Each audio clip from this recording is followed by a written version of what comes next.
he told me about a gay bar, and I don't even think I knew gay bars existed. I had no idea that it was like a thing. I'm like, wait, what? Hello, I am Kay Anderson, and you are listening to Lost Spaces, the podcast that mourns the death of queer nightlife. Every episode, I talk to a different person about a venue from their past, the memories that they created there, and the people that they used to know. So, have you ever had that experience where you walk into a bar and it's a bar that you've never been in before, and as you're acclimatizing to the smell and the dampness and the darkness, you think to yourself, everyone here is really friendly, before realizing that they are all sick of the sight of each other and you are what they call fresh meat. Well, this week's chat threw me back in time to the few occasions that has happened to me, and how glorious and all-powerful that I felt in those moments. And who reminded me of those heady days? Well, it is Bryan, the co-host of the Pink Milk podcast, a show that views Star Wars and all its many properties through a queer lens. Bryan currently lives in Phoenix, Arizona, with his husband Tom and his 3 kids. But when he was a plucky, and some might say naive, 18-year-old, Bryan packed up all of his things and moved to Austin, Texas, which was kind of an elaborate plan to avoid coming out. We talked all about the first club that he went to there, the Forum, and along the way we discuss the perils of heteronormativity, tiptoeing carefully around your parents, and the pluckiness of youth.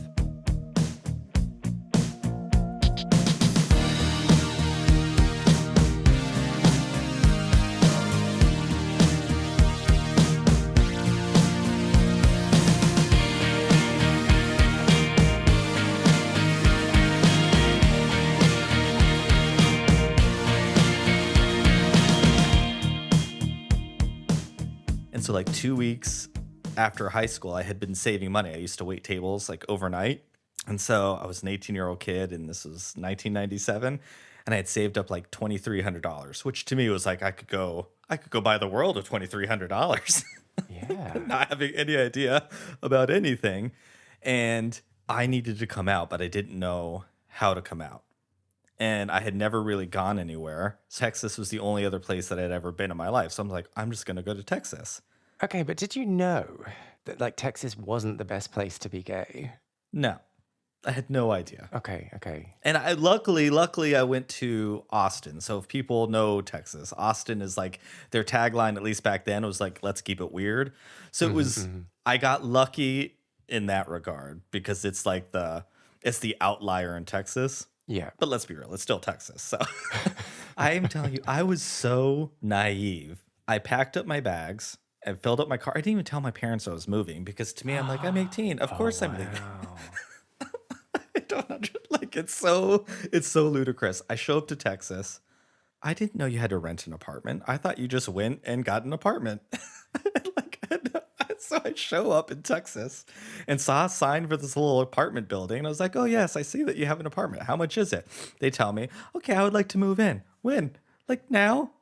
And like the universe, like the stars aligned for me because it was like a condo that they turned into little apartments. And the lady was very nice and just trusted me. Back then, I looked like I was probably 10 anyways. So, and she was very good to me. And so I just moved in. And then I had to go to her office. And she's like, you do realize that's not how it's done? I'm like, no. Anyways, so that all worked out. And then I was just gay. So I didn't ever have to come out because anyone that I met there, I was just gay. And it was the greatest thing in the world for me. Because then by the time people that I knew in my past had found out, I had kind of already been gay for a little while. Yeah. But there's this bar there called the Forum. It was the first bar that I ever went to. Well, hang on, sorry. Let's just explore this a bit more before we get there. So you just packed everything up and you just left, and you didn't tell your parents. Was that because you didn't realize that was a thing you should do, or because you were like, oh no, they might ask questions and then I'll have to tell them why? Well, I mean, it was not a good time in my family life, Mm-hmm. anyways. Like, my parents were separated. My mom was living in Texas, but in a different city. Mm-hmm. And so I was living with my father, who I never got along with, anyways.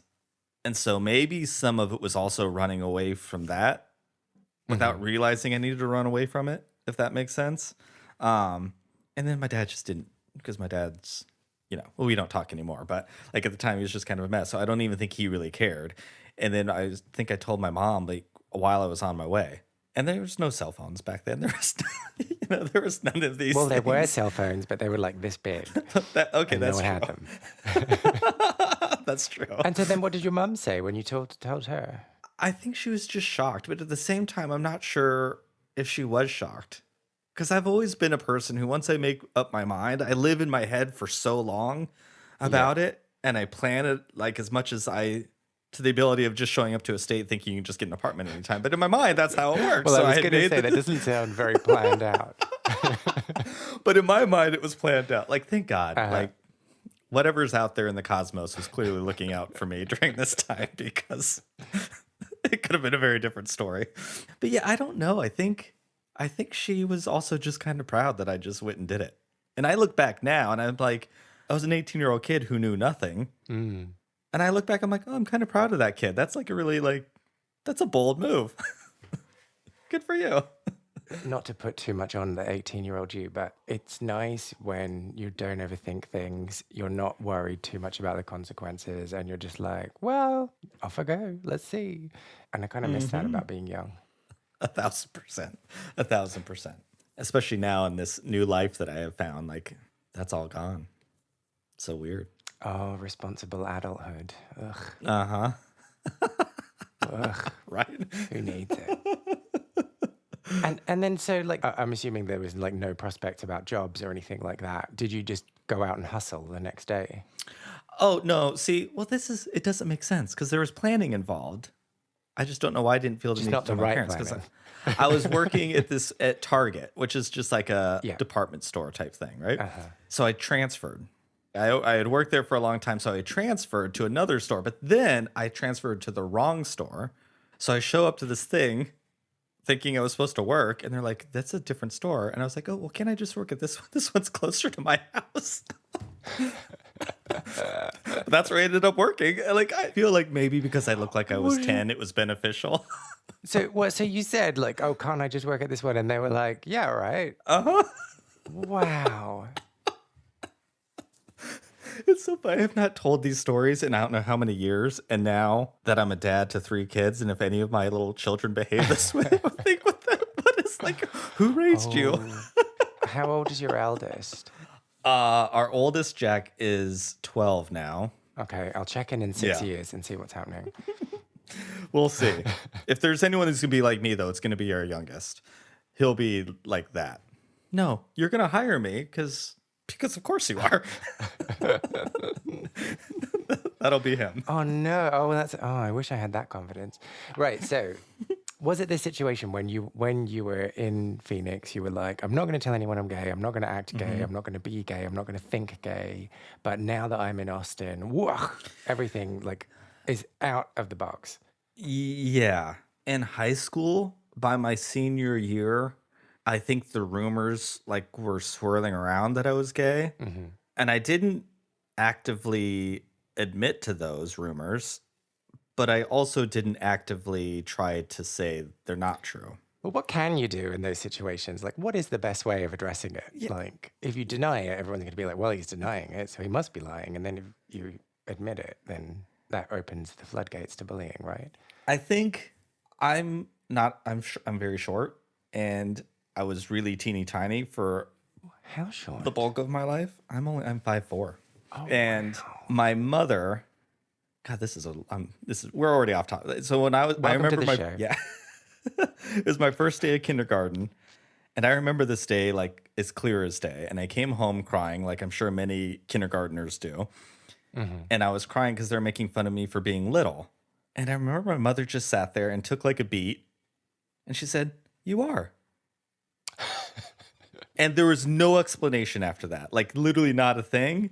And I think it was the greatest gift in the entire world because I remember junior, senior year of high school when I figured out I was gay and I had my meltdown, like I'm sure many people do. At the end, I was like, but I am. And it was over like that. And I was just kind of accepted everything. And I think it came back to that back then of just like, it just accept who you are. And that's it. So I need to ask follow-up questions. When you say meltdown, what happened? I remember my junior prom was when I really knew because I ended up going to prom, I think, with a guy. And I remember they wouldn't let us into prom because we were dressed too crazy. I was a little theater kid. So I was like, I think I What wore color like, was your corsage? oh, I didn't have one, but I had pink pants, rainbow suspenders, and like maybe it didn't match, and maybe like a blue shirt. I don't remember. I'm sure I looked horrendous. But so they didn't let us in, so we improvised and went to like a J.C. Penney to get like a family portrait. And on the drive to this J.C. Penney, the guy and I decided that we were going to tell this story that we all went to prom together, but we decided to ditch our girlfriends and go to prom together. So we made the girls stand behind us while I sat in the guy's lap, and he had his finger in my mouth. And that was like our picture for prom.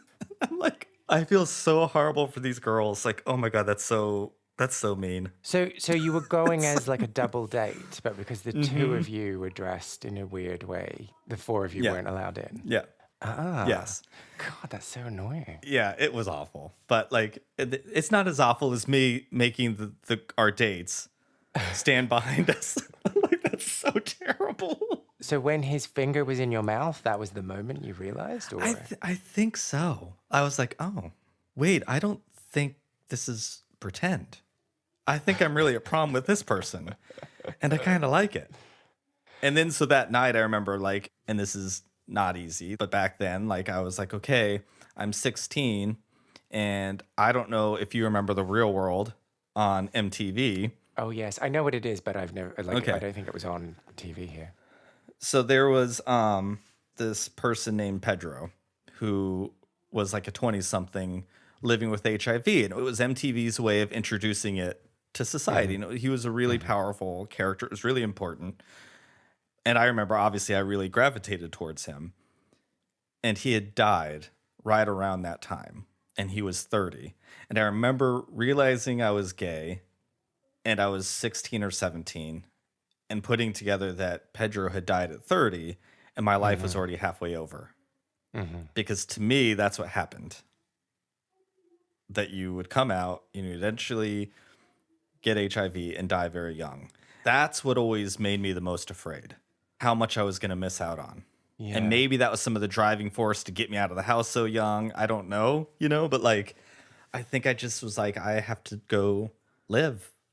If it's not going to be around that long, then I just got to go make the best of everything. Which is really sad. And that was a lot for a 16, 17-year-old kid to like process. And process alone as well, like, because you can't have that conversation with anyone, because if you have that conversation with someone, you're effectively coming out to them. So you're just in this world of turmoil on your own, going through it, Yep. right? I think when I was that age, I was like, well, by the time I'm 30, like, what else am I going to want to do with my life? So I think for me, it was always just like, oh, well, if that happens, I guess. Because I remember when Princess Diana died, and she was 36 when she died, right? And now now I think, what the fuck was I thinking? But I was like, well, she lived a long life. Oh my God. Which I probably shouldn't admit to. But yeah, for me, that kind of age just seemed like it made sense to die then. Oh, anyway. Sorry, you were saying about your dad. Maybe. I was like, yeah, like, and at that point, I think I was living with just my dad then. I think my mom had left. It was somewhere right around this time anyways. But like, I knew that if my dad found out, he would have kicked me out. And I had no one. Like, there was no family. And I was like, I don't even know where I would go. So that was scary. But, sadly, that's not a unique story for young queer kids, I don't know. And around that time, and then I found a guy at high school that I could mess around with. And I wonder, like, this makes me sound like such a horrible person. but I was not attracted to him. This is like a horrible thing to say. Like, it does not make me sound like a very nice person. But I remember actively thinking to myself, I'm not gay if I'm not attracted to him. I'm just experimenting. I'm just going to experiment. Is this everybody's like story when you think back to those things? Well, see, I don't know. Like, I think I am always amazed that people found other people to have homosexual experiences with in high school. How did that happen? It just never happened to me. So I'm like, wow, how? I don't know. I don't remember at all how it happened with him because I was actively not interested. So maybe he must have tried really hard. Yeah, but like it's also this thing like if you cross that line with this person and then they tell people, then you're fucked. Like you're just totally fucked in your school environment. So how do either of you then like pluck up the courage to make the first move when it's social suicide? I don't know. I really don't know. I don't know if I. Clearly, we've already established that I don't plan. I don't think much ahead. So maybe. And I overthink everything. So that's probably why we ended up where we ended up. There we go. My husband that's how we're a good team, I think, because he's like not that. I do remember senior year, there was a football player and he was very cute. And I had the biggest crush on him because I was like, I'm like a nerdy little theater kid. Why is this like football star talking to me? But I'm here for it. And one night we were all out doing something and he made sure to drop me off last. And we were just hanging out talking. And he grabbed my hand and said, I think I really like you. And I did nothing with it. I ran away. I'm like, I had the biggest crush on him and he was so handsome and I was so happy. But like, then I did nothing. I'm like, what? Why did I? So there must have been a level where I still didn't want to be gay. And that would have gone too far. Or here's a theory for you. What if you were like, oh, someone's put him up to this and this is a joke and I'm not falling for this joke? It's possible. Because I think that would be my reaction. Like, you must be punking me. I mean, it really could be. He was like the big buff, like football star person. Like that's the person in the movies that beats the gay person up. That would set them up for something. You know what? Maybe you're right. Maybe. I don't really remember. Should we look him up anymore. on Facebook? Oh, I've tried. And what were the results? I didn't see anything. I mean, admittedly, I'm not a great like internet user. I think it was just this last few years that I learned you could use the internet for anything other than posting naked pictures of yourself and finding sex. I was like, oh, there's more to this internet? I mean, there's not much more, but yeah, there is more. So you don't actively stalk people that you've never spoken to for 20 years to find out what happened to them? No. Oh. I don't. I think I was truthfully really unhappy back then. And I think I actively don't even want to engage with it anymore. Yeah. Oh, do you know, I need to tell you. So my friend Sarah was talking, we were like having a conversation the other day. And she was like, oh, you know these people that bullied you in school? And she was like listing their names. And I was like, I don't have any recollection of who these people are. And I don't even know, like, it's possible that I've just buried it, but I just had no memory. Oh my God. Thank you for saying that. Legitimately, thank you for saying that. I remember this was probably 10 years ago now, but through Facebook, like I reconnected with all of these high school people that I had not seen in a long time. And remember, I had just up and left. I didn't tell any of my friends. Like one day I was here and the next day I was gone, which was not nice. That's like looking back, I did whatever I guess I needed to do for self-survival kind of thing, but like completely didn't think about any of them. And I had this same experience. They're talking about all of these things. And I was like, I don't want to like disrespect anyone, but like I legitimately don't remember anything that you're talking about. And maybe we are so up in our head and figuring it out that maybe we're just very selfish in that time or something. There's just not, maybe there's so much chaos in my own head. I don't know if there's room for other stuff. I don't know if I recognized that back then, but I've wondered that. So, yeah. I think the only thing that I could really think of in terms of my own response was that Like, if someone hated me, it didn't matter because they always hated me and I was never going to win them over. But it was when, like, friends or teachers let me down. Those are the things that really stick with me. When Mm. people kind of turned their back on me, or a teacher would say, "Do you know, you could just make all of this go away if you stopped acting so gay."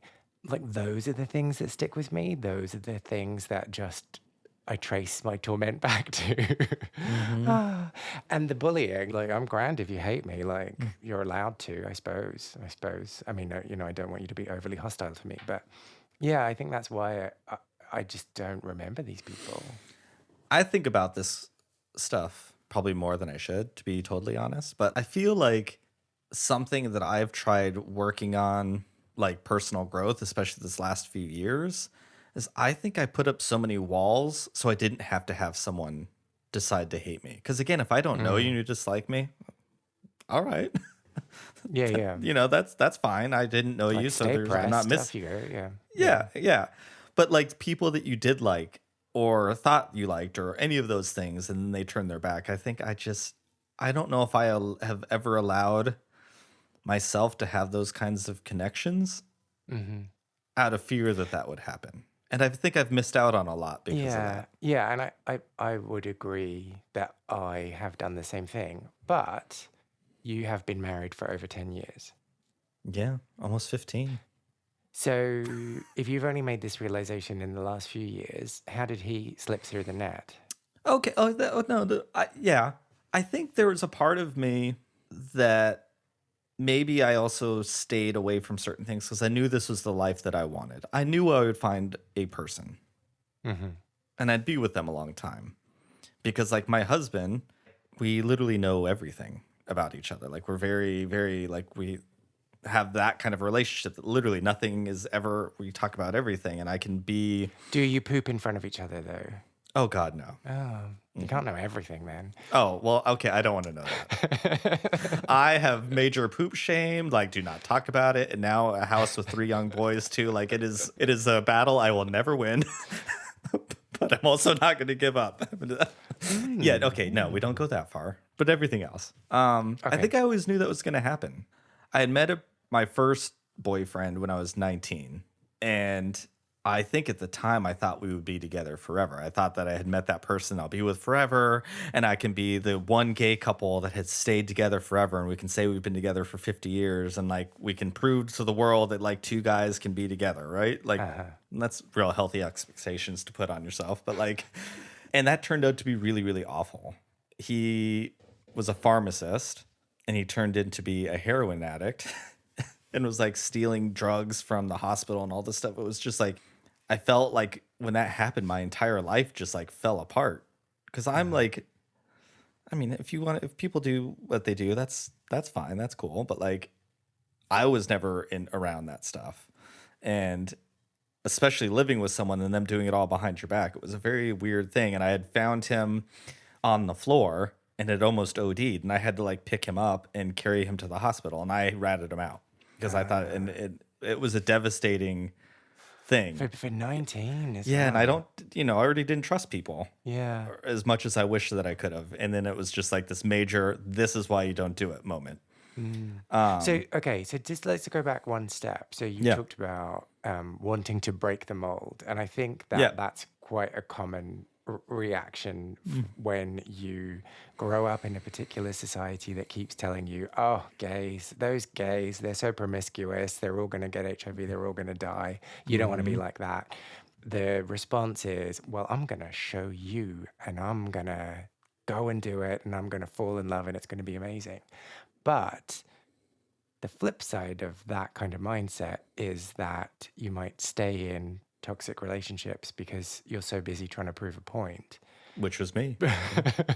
I haven't gently led you to this next question. Sorry, I'm just like, warning signs. Yeah, Was that the case with this guy then? 100%. Like I fell victim to that heteronormative ideology that that is the only way you can be. Mm-hmm. And it took me a long time to understand and accept that world wasn't built for us. And I was so busy chasing that idea, wanting to fit in, that I was never going to be a part of that club, anyways. And so Mm-mm. somewhere in that process, like I became really okay being queer. And around this same time, like I had just by the time that happened, I guess I was 23. We were together for like 4 years. I just graduated from college and I wanted to be a police officer. And I wanted to get into forensics. I wanted to be a detective. And while I was in the police academy, like I didn't make it super far before I realized it wasn't for me, but I was in that thinking, "Oh my god, I'm doing the same thing. I'm going to be the short gay guy who's a police officer because I can still be all of these things and be a short gay guy." And I'm like, this is a really horrible way to get into this, and what the heck am I doing? So you're saying that then you were making all of those decisions because you wanted to impress or confound or contradict what people thought of you rather than it being the right decision for you. Yeah.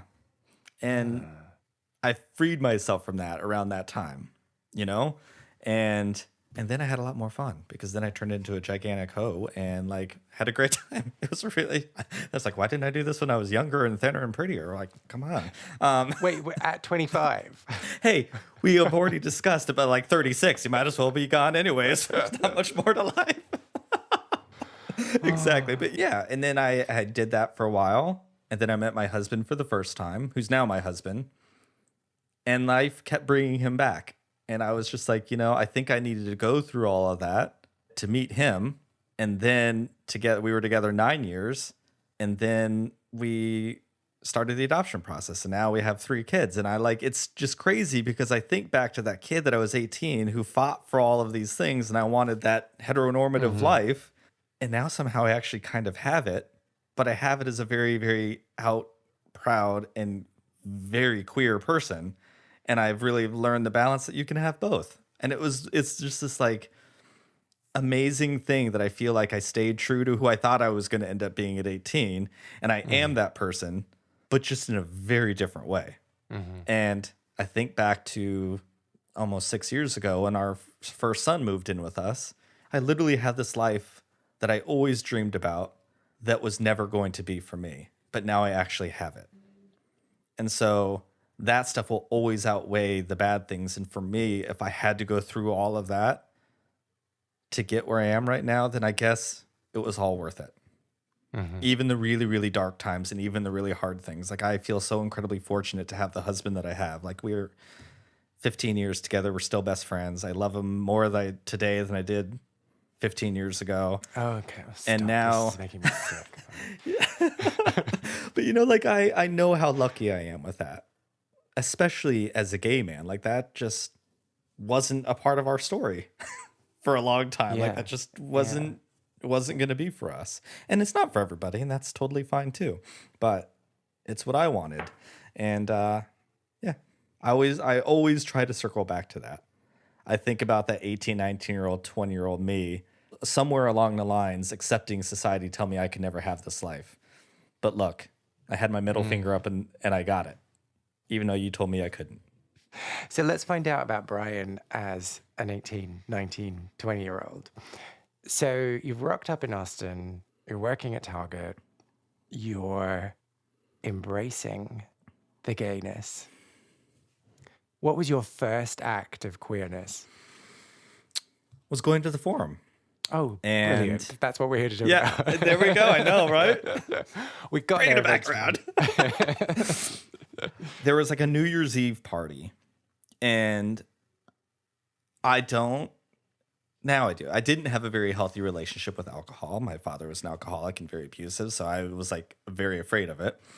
And went to this New Year's Eve party. There's drinking everywhere. I had never had a drop of alcohol ever in my entire life. I don't know what I drank, but I was passed out at one point in time. And then I woke up and I remember I brought all these CDs because I thought a party like you danced. And I also thought, of course, the guest brings all their CDs and just takes over the CD player. Of course, that's what they do. So I start playing all this stuff. And then I met my friend Mark. And so we were 19 at the time. He's my dear friend. He's the only person ever in my entire life, other than my husband, that I've known this long and stayed And he's my best friend. That was the night that I met him, and he was the first gay person I had ever met.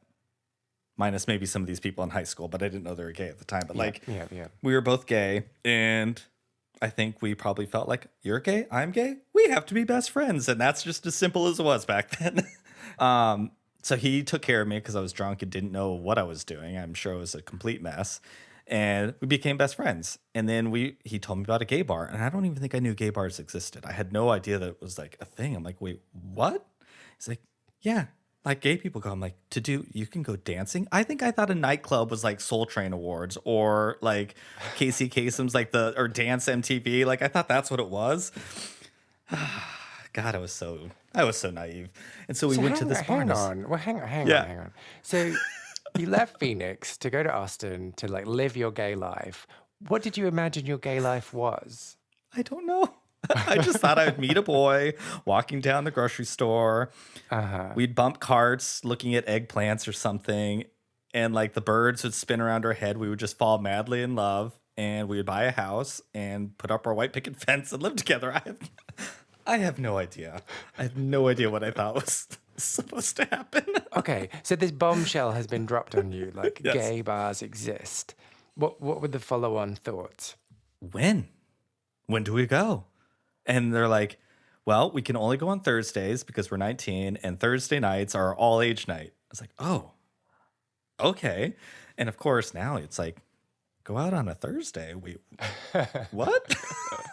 Stay up past 10? What?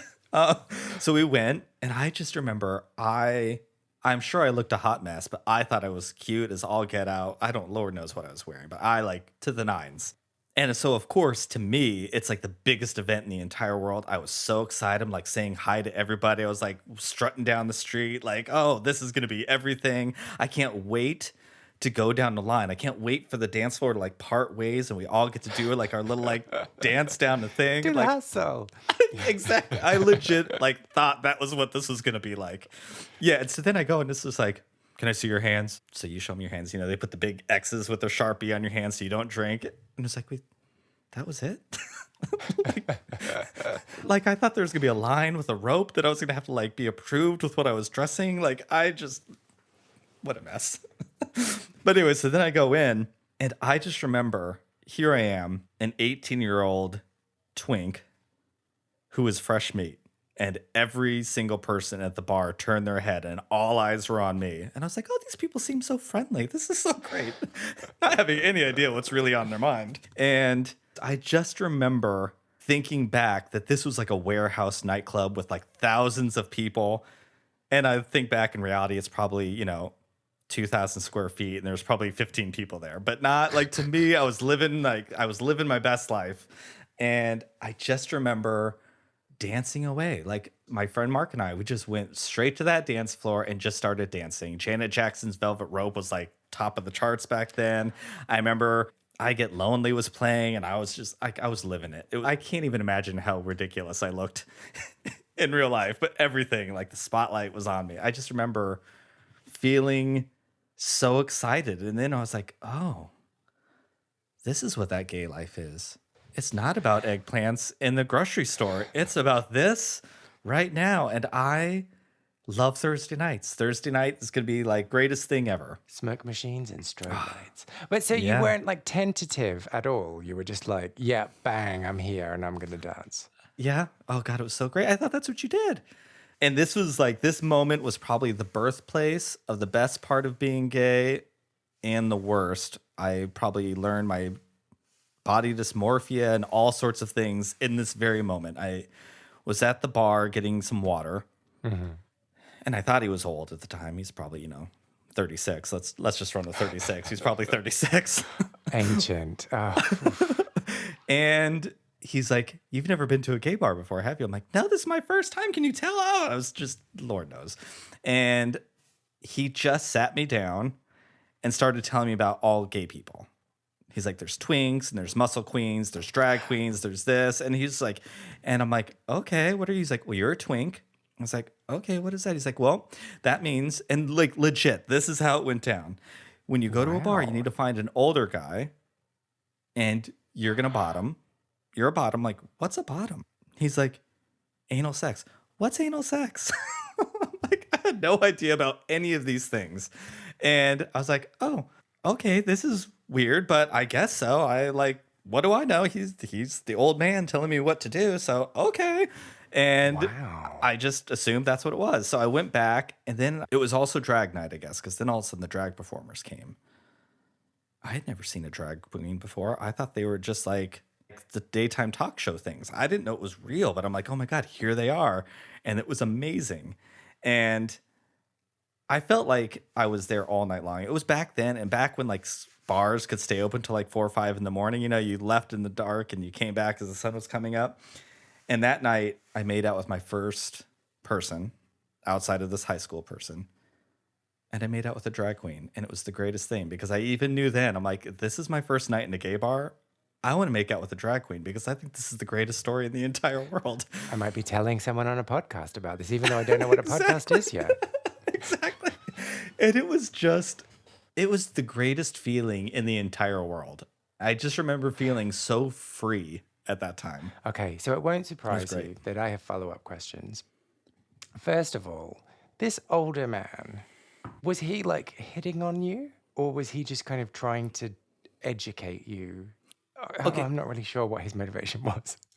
42-year-old me will tell you he was definitely hitting on me and he thought he was going to be my daddy and take me home that night. But I was so naive, I just thought he was being a helpful, nice person. So I guarantee you. And he's probably like, well, Now I'm going to have to roll that speech out for some other young twink in here. exactly. Who's a little less dense. How interesting, though, that that's your like pickup approach. Not just like, hey, how you doing? Yeah. It's like really creepy. It's I'm like, oh really my God, creepy. you are that dangerous, scary person. This is going to sound so terrible. You're going to be that person that every parent thinks their child is going to turn into if they're gay. You're going to find the youngest person to almost prey on. Luckily for me, I was not very bright back then, so I just didn't even pick up on it. Thanks for the tips, mister. Off I go. Yeah. I guess I'm a twink now. Hey, girl. I was like, oh. I also want to talk to you about being fresh meat. Mm-hmm. Now, in my experience, whenever I've been fresh meat, which, you know, like 2 or 3 times in my life, it's been like, wow, this bar is amazing because I'm getting all this attention. And then the very next time that I go there, no one gives a shit. And it's the most deflating thing in the world. Mm-hmm.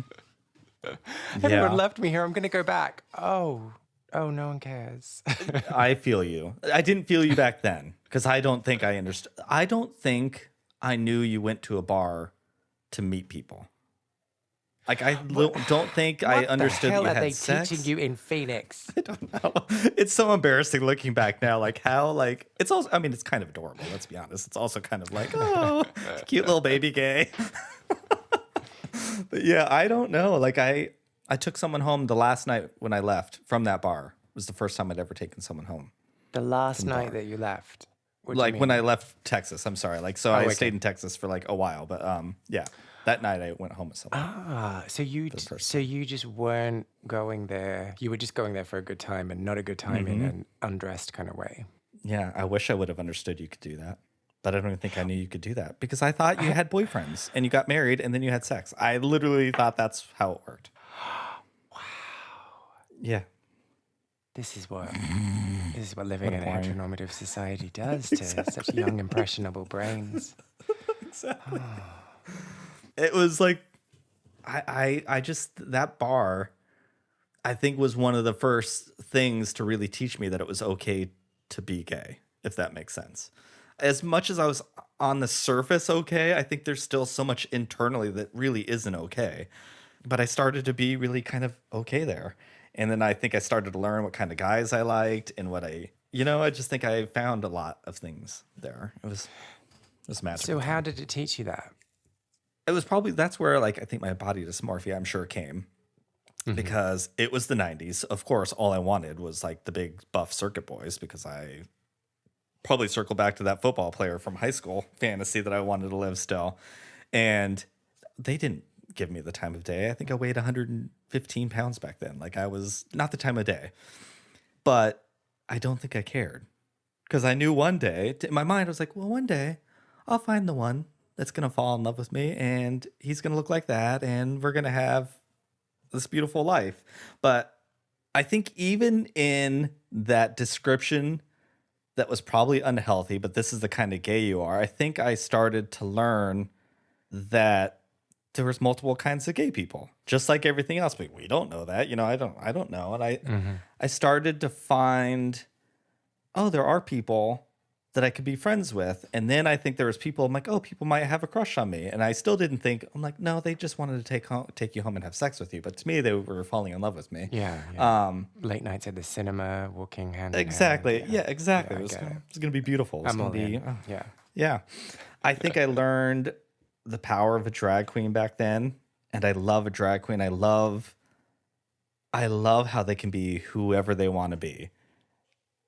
And so, of course, for a while, I thought I was going to be a drag queen. I was going to be, Tori Apple, because Tori Amos and Fiona Apple were all the rage in the 90s. So I had it all worked out. I was like, that's all I'm going to perform. I will just perform Tori Amos songs. I'm like, really? At a drag show, people want to see you perform Tori Amos songs? Listen, I know a lot of people that would pay for that. Okay.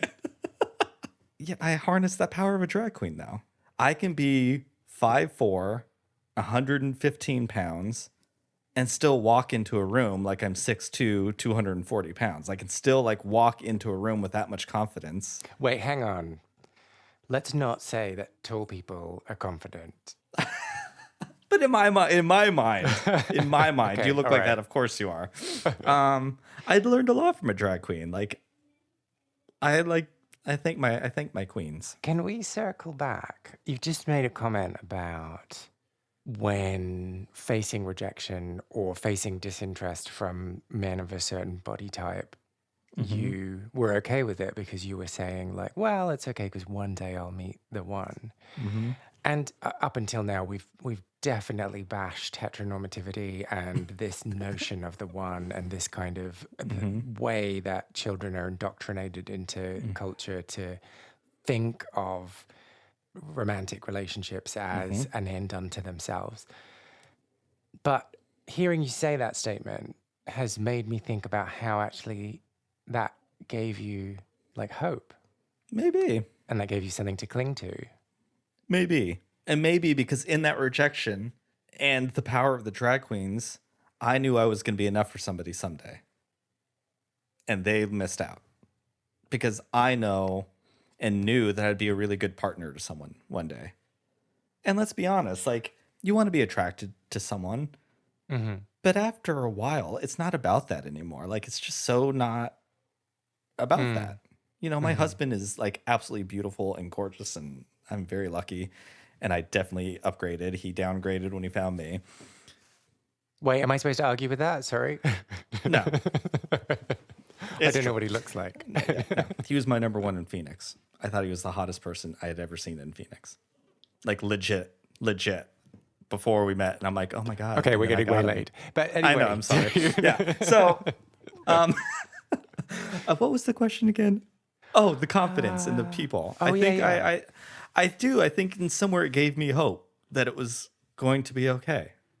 In some sort of weird, maybe kind of backwards thing, because I agree with you. I think heteronormativity is a really dangerous thing.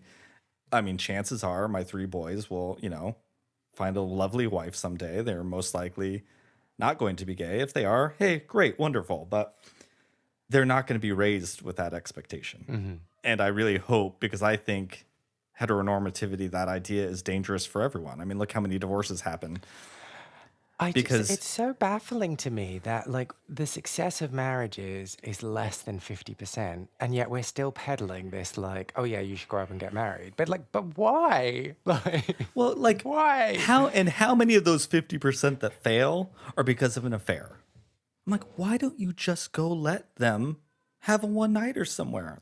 It does not take away from you. Actually, the way I look at it is I'm giving something to my partner. I legitimately believe that. I'm I know. Yeah, here's a little gift. Go have a fun night. Especially after a long time. Everyone needs to be fresh meat again. If I went to a bar, I have not been to a bar in 6 years. So I could go to the bar that I went to all the time in Phoenix. It's still there. But you know what? If I walk in right now, I'll be fresh meat. And you know how good that would make me feel? Like you said, it'll be that one night that I go and all eyes are on You're me. going to So I have go to again. milk that night. You better Exactly. make sure. If you go in that night, that's it. Snog every boy. I will be milking a lot. Like I will, yep, won't just be one. Oh, I see what you did Nope. there. But I think that's really healthy. I think it's good.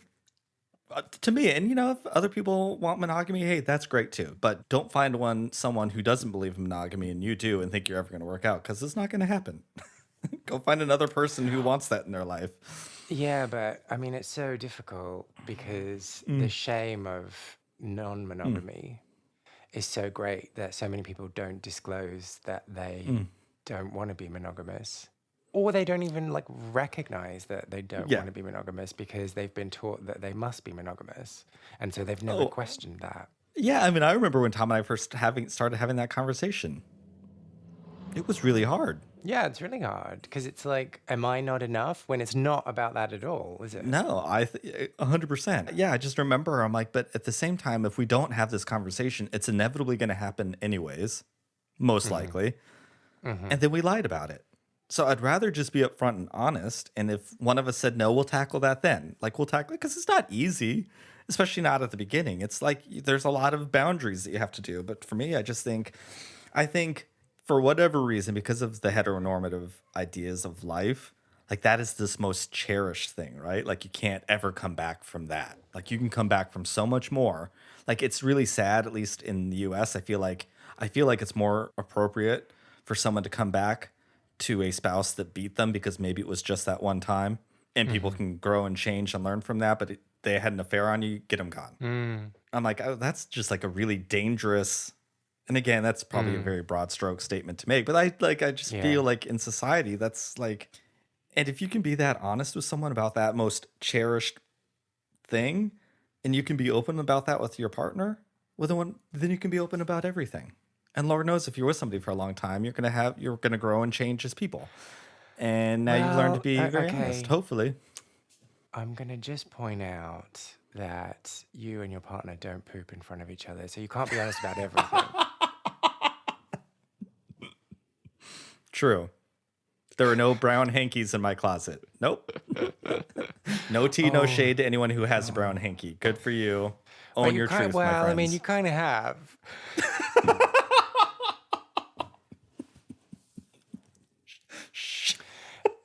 Anyway, so at some point, you realized that you could go to a gay bar, meet homosexual men, and then get off with them. Yes. When did this first occur to you? After 3 years of going there? No, 1 year. About a year. I think I realized at one point in time that you could go to a bar and meet someone. That you could do more than just dancing and talk at the bar and then like never see each other again. I'm like, oh wait, things can happen here. You can find a boyfriend at a bar. I had no idea. And there was this person that I met. I do not remember their name, but we used to call him Bitch Boy. That was his name forever. Okay. And I had this Is little that crush one on word him. or two? Probably one. Okay. And it's not really flattering, but that was his name. But I had a crush on him. And he used to smoke. And I loved the way he would like twirl and dance with a cigarette in his hand. And I thought it was very sexy. So I of course, immediately went to buy a cigarette because I'm going to do it next to him next week. And he's going to talk to me because he's like, oh, he smokes too. Didn't enjoy the smoking, but I thought I looked cute with my little cigarette like twirling around, but whatever. And so then he talked to me. And I was like, oh my God. Again, I don't remember his name, but Bitch Boy talked to me. Mark, I have a boyfriend. And his name is Bitch Boy, and we are going to live happily ever after. And I guess I have to take care of the big thing that I need to do, and I need to come out to my mother.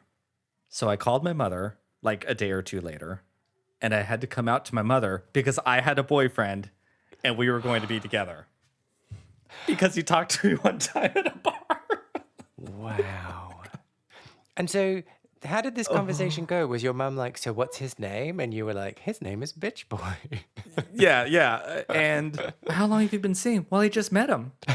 This is where poor planning would have been better. because the obvious upheaval that it caused when they came out. And it was like, it was fine. Like, it was fine. But like, I remember that, yeah, it's the first time a boy talked to me. So I have to come out to my mother because now I'm going to be married here soon. And whatever. It was so weird. And then he never talked to me again. And I just remember being like, that was a time that I was devastated. But I probably came at him the next day and was like all over him like we were boyfriends. So I'm sure Yes, that's why he no longer talked to me. And then my mom at that time was moving back to Arizona because her and my father were going to try to work it out. So then I came out to her, and then I didn't last long after she left because it wasn't going well, like my coming out story. And then so anyways, we were at the forum, and then it was going to be my last night there. And that was when I took home this other person. And I realized you could take someone home and have sex with them at a bar. And it was my last night there. It was really crazy. How did you then realize? So we went out to eat because, again, I didn't know any of this happened. So we went to like, a 24-hour diner, and he just looked at me and said, I didn't want to eat with you. I wanted to have sex. And he was very direct about it. I was like, oh, okay. So you want to stay the night? No, I just want to have sex with you. And I don't think I ever understood what was going on. But anyways, we went back home to my apartment, and we had sex. And then he left. And I was like, okay, I enjoyed that. But also, that's not how this is supposed to go. But I enjoyed it. And then I moved. So then it was like, I also didn't have to deal with it because then I moved back to Arizona soon after that. Like that week, whatever it was. Not to make this whole conversation about bashing heteronormativity, but I remember for me that kind of thing happening where, you don't have a conversation beforehand, do you? You're not like, so what is this? Is this just sex and then we never see each other again? Or is this leading into something? Or is this? And so you're coming at it with different expectations. And it was always for me like, well, I mean, I've touched your penis, so we must be dating. And would have all of these really weird come downs. Come downs is probably not the right term, but days Or it's spot on. following sexual encounters where it was just like, I must be a terrible person, or like no one loves me, or like, all these like ridiculous projections that I was making on something that was just as simple as one sexual act. Yeah, I never was like that in bars. Like, I never really became a like hook up with someone at a bar person. That just like it never. I mean, I have, but like it was not like my purpose. That's a lot of people's purposes, right? Like, I think somewhere along the lines, I was really into cruising, and I think I liked that there was no ifs, ands, or buts about what we were going to do. Like, it would be the moment, and that was it. And I didn't have to worry about my expectations of what might come after. I didn't have to have that, was something wrong with me? Was that good? Or what? Because I'm probably never going to see you again. So if I was bad, then you're never going to see me again anyways.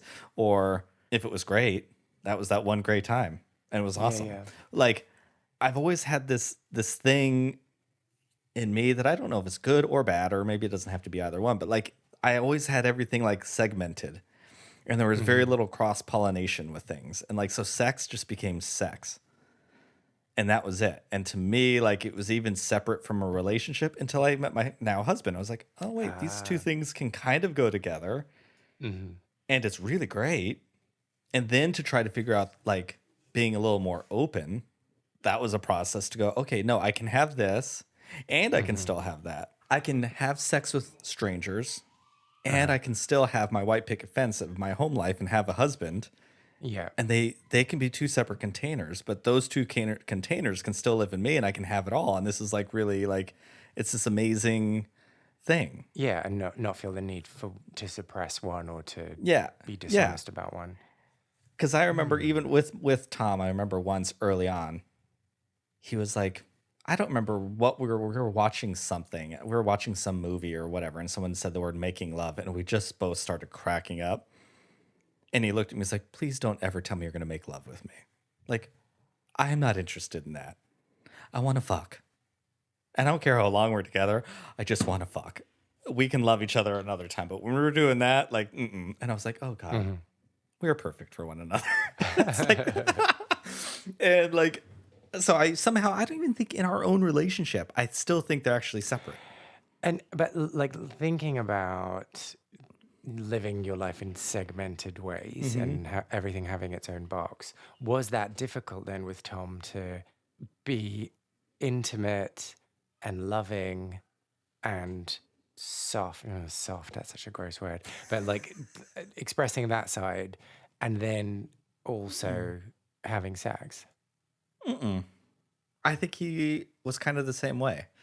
I Okay. think together, I think we figured out that we were both like that. Because I think he was like me and not thinking that you could do that. Mm-hmm. And we kind of figured it out together that we could still do all of those things. It was really healthy in that way, you know? Mm-hmm. I feel Mm-hmm. very fortunate with that, actually. Again, like, 'cause Mm. not everyone would, one, feel that they could have that conversation with their partner without fear of what might happen. And then not only feel able to have that conversation, but then actually both arrive to a destination that we weren't sure we'd ever be able to arrive to and be there together. You Mm-mm. know? Let's It's great. go into cheesy mode. So if you had the opportunity to go back in time Hmm. and talk to 18-year-old Bryan, or maybe 19-year-old, or maybe 20-year-old Bryan, other than suck more dick, what advice would you give him? Can I give myself two pieces of advice? Because one's much more shallow. Go ahead. Learn to be a bottom much younger because it's a lot more fun. It doesn't make you powerless. It actually makes you more powerful. So embrace that.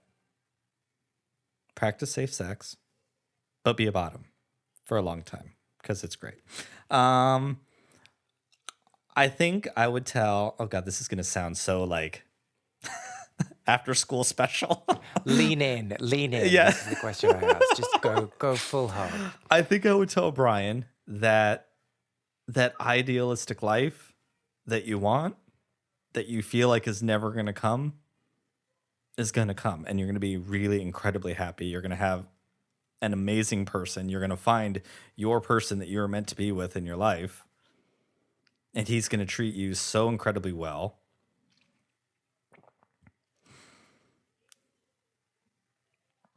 And you're going to have 3 little boys